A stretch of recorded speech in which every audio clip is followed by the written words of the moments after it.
Hello students, welcome to Kush digital channel. आज हम लोगों का चैप्टर है mensuration of solids. Mensuration of solids में हम लोग 4 पार्ट में डिवाइड किए हैं। वो चारों पार्ट क्या क्या है देख लीजिए।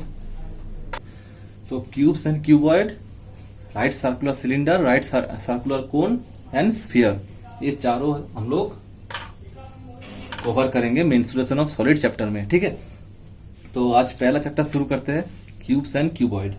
क्यूब एक 3 डायमेंशनल स्ट्रक्चर है जिसमें हर एक एज सेम होता है। मतलब स्क्वायर जानते हैं आप लोग, स्क्वायर क्या होता है? स्क्वायर का 4 साइड है और चारों साइड सेम है। तो square is a 2 dimensional structure जिसमें लेंथ है और ब्रेथ है। लेकिन क्यूब में देखिए, क्यूब में तो ये 3 डायमेंशनल स्ट्रक्चर है जिसमें आपका लेंथ है, ब्रेथ है, हाइट है। ठीक है, ये हो गया length L, breadth B and height H। ठीक है, now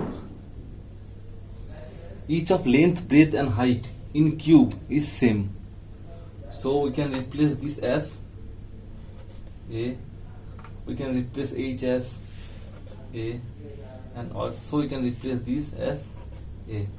So this is also A, this also A, this also A, this is A.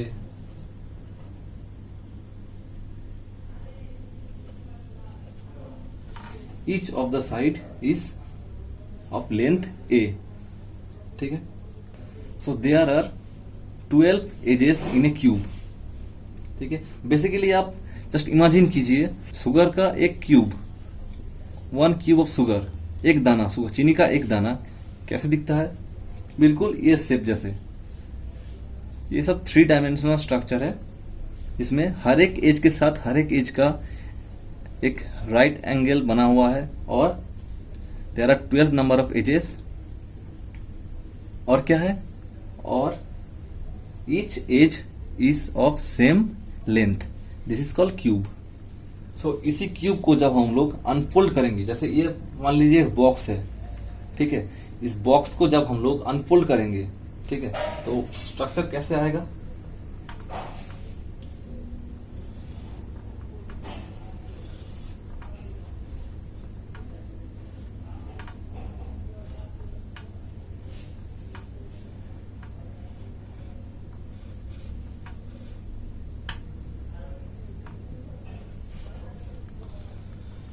ये हम लोग इसको खोल दिए हैं। ठीक है, खोलने के बाद ये जो बेस है, ये बेस ये है। ठीक है, और इसको खोलने के बाद ये हर एक जो है, हर एक एज ऑफ लेंथ है।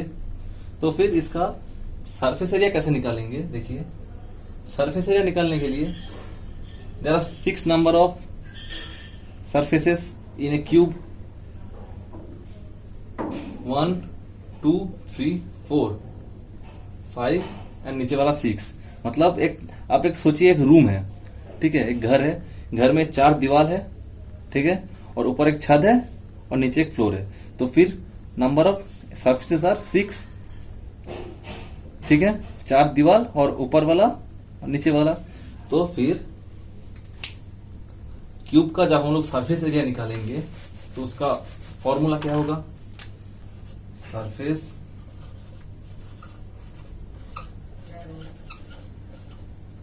एरिया इक्वल्स टू, क्यूब का सरफेस एरिया क्या होगा? 6 इंटू, देखिए क्यूब का हर एक जो सरफेस है वो एक स्क्वायर है। हियर इज द क्यूब,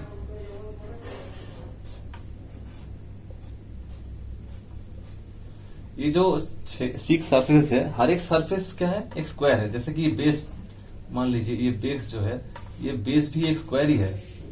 ये सरफेस जो है ये भी एक स्क्वायर है, ये सरफेस जो है ये भी एक स्क्वायर है।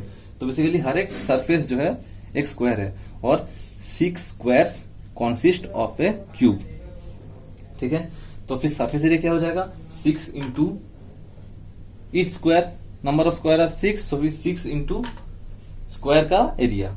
तो स्क्वायर का एरिया मतलब a square, a is the length of the edge. ठीक है, तो surface area equals to 6a square, ये हो गया surface area of a cube. ठीक है, next is volume. Volume of a cube क्या होगा? वॉल्यूम कैसे निकालेंगे? देखिए, ये जो बेस है, ये बेस का एरिया कितना है? A square, because it's square. So a square है बेस का एरिया। सो बेस का एरिया इनटू हाइट करेंगे तो हम लोगों का वॉल्यूम निकल जाएगा। देखिए, एक प्रैक्टिकल एग्जांपल देते हैं। मान लीजिए आप लोग देखे हैं पेपर, एक सिंगल पेपर ऐसा है, दिस इज सिंगल पेपर। ठीक है, तो इसी पेपर के ऊपर जब हम लोग, a single paper is basically A 2 dimensional structure, इसका लेंथ है और ब्रेथ है और कुछ नहीं है।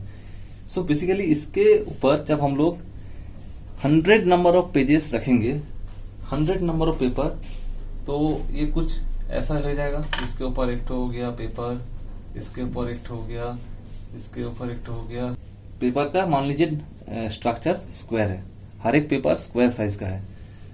तो फिर जब हम लोग एरिया निकालेंगे सरफेस का, कितना हो जाएगा? ए स्क्वायर, मतलब surface area of one paper is a square. So after adding paper 1 by 1 up to 100, it will form a 3-dimensional structure and it have a height also. So that height, if we multiply that height into the surface area, we can easily get the volume of the consist of that whole pile of paper. ठीक है, तो फिर volume इसलिए basically क्या हो जाएगा?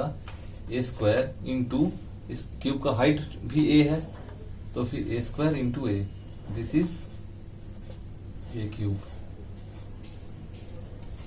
तो फिर that's why that height a is being multiplied with the surface area to find out the volume of the cube. ठीक है, so we are about to find out diagonal of a cube. So to find out diagonal, what is this?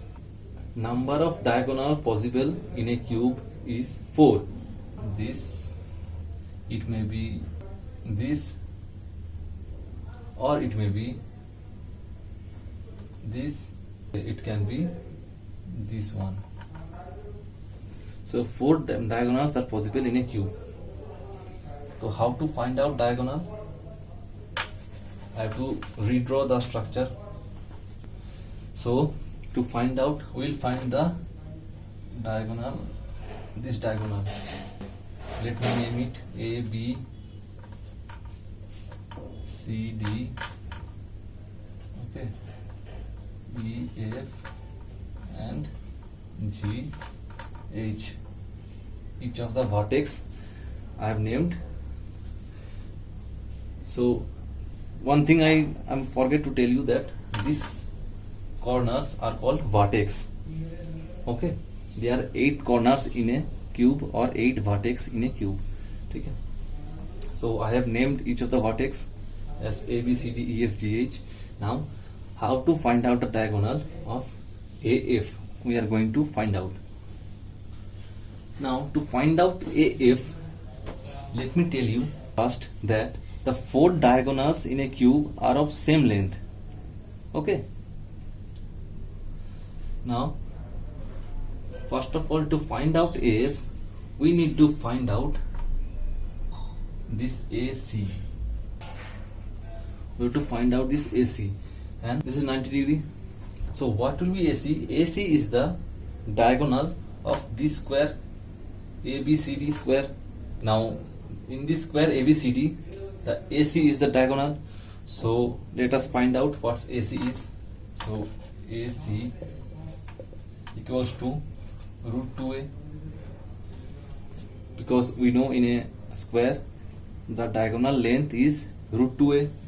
So now we have find out AC, and CF and CA, these two edges, this edge and this edge, are also perpendicular to each other. So now see, AF is the hypotenuse of this right angle triangle. ACF is the right angle triangle and AF is the hypotenuse. So how to find out AF? So AF equals to root over, what is the formula of hypotenuse? Root over perpendicular square plus base square. So perpendicular square is CF, that means A square, plus what is the base square? Root 2a, so root 2a square, that means 2a square. So it comes out to be 3a square root over. So this is root 3a. So that's how we can derive the diagonal. Diagonal of a cube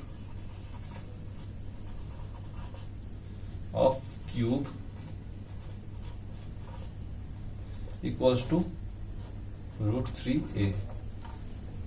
Okay, this is the derivation of how diagonal is root 3a. So you have to prove it like this. But certain number of mathematical question arises or problems in class 10, you have to just find out the diagonal or the application of diagonal. You need not to show every time how diagonal is sorted, how diagonal is to be find out in a cube. Okay अगर आपको video अच्छे लगे तो फिर आप like कीजिए, और अगर आपको कहीं पे दिक्कत हो रहा है तो कमेंट कीजिए, शेयर कीजिए अपने दोस्तों के साथ, और सब्सक्राइब करना मत भूलिए। बेल आइकन को ऑल में रखिए ताकि आपको सारी वीडियोस की नोटिफिकेशन आती रहे। सो मिलते हैं अगली वीडियो में। Thank you.